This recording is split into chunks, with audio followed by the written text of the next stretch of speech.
Hey guys, what is up? It is me, Pagey, here once again with another video on The Flash Season 7. Yeah, another one. So just quickly, if you can hear noises alongside my voice, it's because there's a massive rainstorm with like cyclones going on in my area.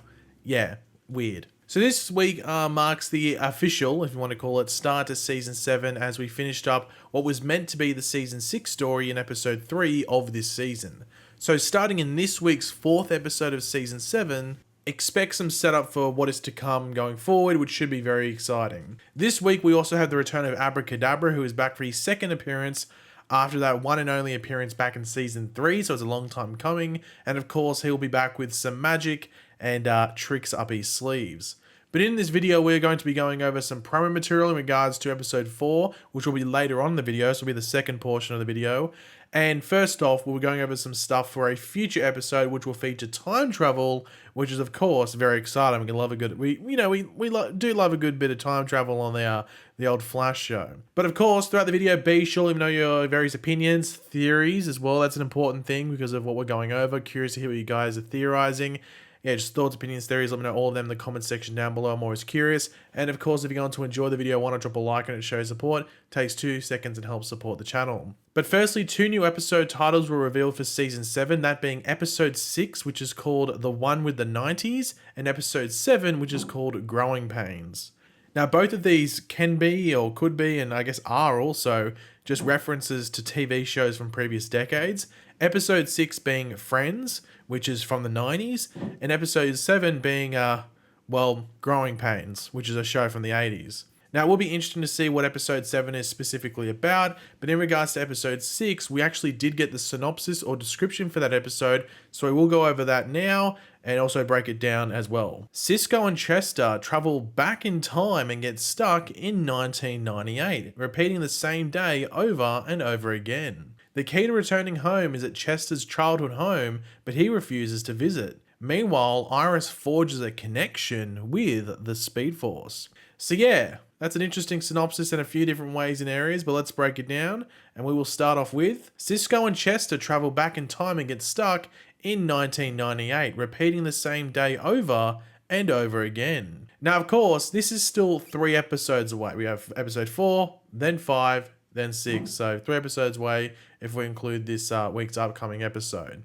So the manner in which they travel back in time is of course a mystery to us, and it will be interesting to see how they actually, do all of that. Seeing that it is both Cisco and Chester specifically, I think it could be a logical argument and just point in general that maybe that they are building some form of tech for Barry, or maybe just the team in general that deals with properties that could, if handled incorrectly, lead to some form of time travel. But then again, it doesn't say that they accidentally travel back in time. They just say that it just says that they get stuck back in that time period. So maybe there's a specific reason for their time travel and why it's specifically those two doing it.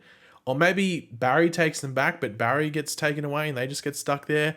I don't know. But in regards to another specific reason, what could that be? Well, we know that there were some set photos for a flashback scene, well, that's what we thought at the time, that took place in 1998 in the town of Masonville. Now, Masonville may sound, familiar to some of you because it was a town that had been mentioned in a conversation back in Season 3 between Barry and Savitar Barry when they were seeing if they had the same memories and stuff like that. Now, based off the set photos, it does seem that we are getting a recreation possibly of that event, which was Barry when he was younger with his parents. I think they're coming back from a science fair. Their car broke down. They got towed to Masonville and they spent the afternoon there waiting for their car to be fixed. So the big question around this is that, well, are they traveling back here specifically for that event, or does that event with younger Barry just coincide with what they're actually in Masonville to do potentially? Could we see Henry, Nora, maybe a young Barry as well? I'd say that's very logical, but we don't know, so I have to wait and see. But now, if we look at the synopsis again and based off that, it seems that maybe Cisco and Chester could be dealing with Barry's memories specifically, and in turn, maybe being, taken back to them in some way. Now, of course, next in the synopsis, it does say, the key to returning home is at Chester's childhood home, but he refuses to visit. Now, of course, this ties Chester into all of it and makes out as if he lived in Masonville potentially as well during that time, or maybe in another town around Masonville, something like that. Now, Eric Wallace, who of course is the showrunner for The Flash, was talking about developing the new characters of Chester as well as Allegra, but while relating it back to the main story that they're telling on the show, whether that be in that just single episode in particular or the larger story of the season as a whole. And doing this allows character development this late in the show more interesting. It doesn't feel overly forced. There's no exposition. We get to experience it in like a fun themed episode that feels a bit more natural and it plays into the plot. Even though I'm sure there will be some emotional stakes with Chester and maybe others when it does this, it'll still be fun to experience, I guess, but still emotional, especially based off this one in the synopsis that they're showing us. In regards to what these troubles are with Chester that make him not want to go to his childhood home, maybe it's seeing his younger self. Maybe there's a reason he doesn't want to see his younger self. Maybe he's embarrassed. Maybe he isn't proud. Or maybe there is a member of his family that would be hard to see again, whether it's maybe a lost father or lost mother. Well, he has mentioned that he goes and sees his grandmother. So maybe both of his parents passed away or something like that. Maybe there's a tragic incident around this time. We're not too sure. I guess it could be something along those lines. But you have to think there's like a specific reason that he just is like, no, I'm not going there. So it could be a bit of an emotional episode for Chester, but we'll have to wait and see. But of course, it does say in that earlier part of the synopsis that they are living the same day over and over again. They are in a time loop, which does insinuate that they have to do or achieve something in order to stop that loop. And as it says in regards to going to Chester's childhood house, return home. Now, what could it be? Well, we know Chester is a genius as well as an engineer. So maybe his younger self was like obsessed with all that stuff as well. And there is something in that room that could allow them to travel back. Maybe there's something that they, in 2020 could get elsewhere, but maybe in 1998, Chester is maybe the only one that has something that could, do the same function or something like that because he's like a childhood prodigy or something. But they have to get their timing of events just right or the day may reset. Not sure if it will be like a live, die, repeat type situation, like they have to do something before they die, or it's just they have to get the timing correctly, like the timing perfect or something like that. I don't know, I have to wait and see. Because I am excited to see how this concept is used.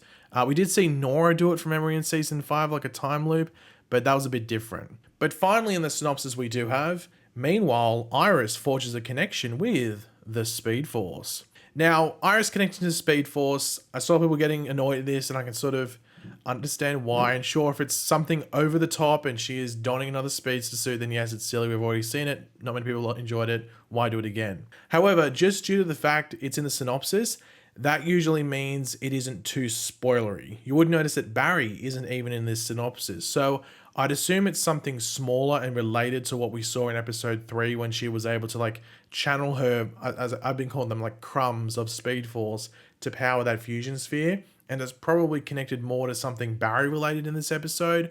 But just that this moment with Iris forging a connection is a trigger point for what happened. So it's a main portion, but it isn't a spoiler. Because if it is anything bigger than that, they are in danger of turning Iris once again into a plot device, which I thought the show had moved past at this point. And I don't know, that was like a really bad period for Iris when she was just, plot device rather than an actual character. So let's hope they don't step back into that territory. Now, we do have some promo images for this week's episode, that of course being episode 4, which will be like scrolling or, going over your screen right now, whichever way you want to word it. They pretty much just show like new angles and shots and things like that from scenes that we saw in the trailer for the episode earlier in the week. From Barry doing some CSI work at a construction site, which is always good, alongside Joe and some other Team Flash members. Abracadabra is there, and there's some shots of Barry in his Flash suit, as well as Iris looking to be getting back to a normal life. That'll be very interesting to see what's going on with her specifically. And also, people have been wondering if there's a time jump from episode 3 to episode 4. We can't tell. All the characters look different. They have haircuts for the most part. And even just, I think it's like, I was going to say Caitlin going, Frost becoming Caitlin, but I think she was Caitlin last episode. She wasn't Frost the entire thing. But like, I think Iris has a haircut. I think Barry has a haircut. I think Chester has a haircut. I think, I think those 3 characters have haircuts. So I think they're trying to make it out as if there is a time jump. We just don't know how much. This was meant to be episode 1 of season 7. So it makes sense that there might be a time jump between the end of the Mirror Master stuff and this, beginning of the proper story for season 7, if you want to call it. Now, one of the more interesting promo images is this one here of a dead body covered in playing cards that are lodged into him. So at least we do know how Abracadabra kills this dude. He does some flicking. So it's to end off in a bit of a zinger. It wasn't a game of 52 pickup. It was a game of 52 pick them out. If that's not worth a like, I don't know. But yeah, thanks for watching, guys. Thanks for watching. Hopefully you enjoyed the video. If you did, it'd be awesome if you could drop a like on it to show support. Let me know in the comments section down below your various opinions on this, theories, thoughts, opinions, all of that. Let me know in the comments section down below. And of course, if you are new to the channel, make sure to subscribe. And yeah, I'll catch you guys later. Goodbye.